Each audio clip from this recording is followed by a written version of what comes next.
আসসালামু আলাইকুম ওয়া রাহমাতুল্লাহি ওয়া বারাকাতুহু।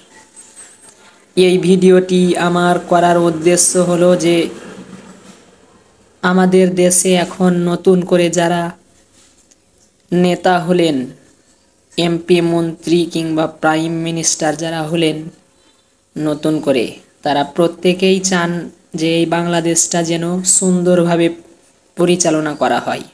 এই বাংলাদেশটা যেন সন্ত্রাস মুক্ত, চোর মুক্ত, ডাকাত মুক্ত হয়, এটা আমরা প্রত্যেকেই চাই।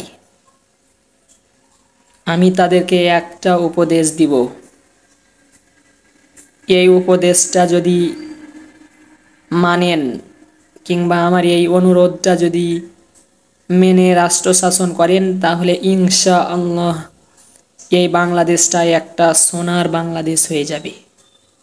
কোনো দুর্নীতি, কোনো ডাকাতি, কোনো বাংলাদেশের হাজার কোটি টাকা বিদেশে পাচার, এই ধরনের কোনো সমস্যা হবে না। সেটা হচ্ছে কোরআন সুন্নাহর আলোকে রাষ্ট্র শাসন করতে হবে। যারা নতুন করে এমপি মন্ত্রী হলেন কিংবা ভবিষ্যতে ভোটের মাধ্যমে হবেন, তাদের প্রত্যেকের কাছে আমার অনুরোধ, আপনারা কোরআন সুন্নাহর আলোকে রাষ্ট্র শাসন করবেন।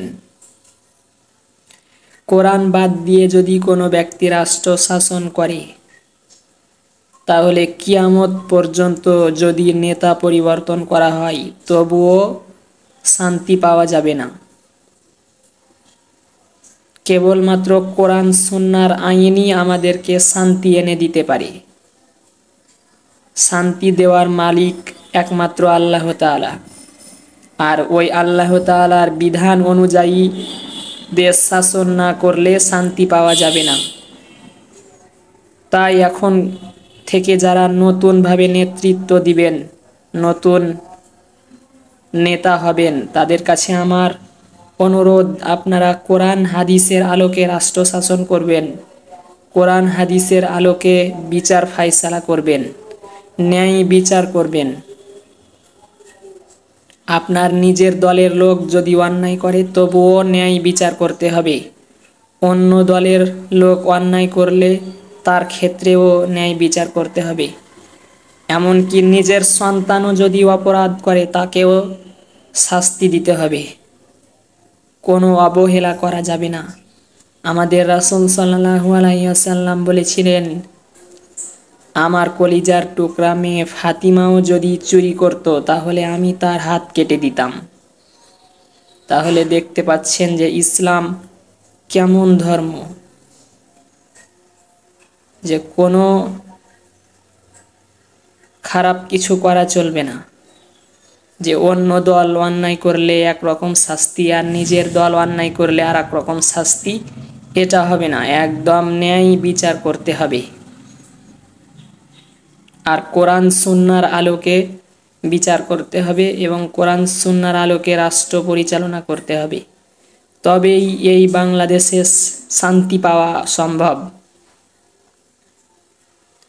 কোরআন হাদিস বাদ দিয়ে রাষ্ট্র শাসন করলে কিয়ামত পর্যন্ত শান্তি পাওয়া যাবে না। তাই এখন যারা নেতা হতে যাচ্ছেন কিংবা হবেন ভোটের মাধ্যমে, তাদের প্রত্যেকের কাছে আমার অনুরোধ, কোরআন হাদিসের আলোকে রাষ্ট্র শাসন করুন। কোরআন বাদ দিয়ে রাষ্ট্র শাসন করবেন না, না হলে পরকালে হিসাব দিতে হবে।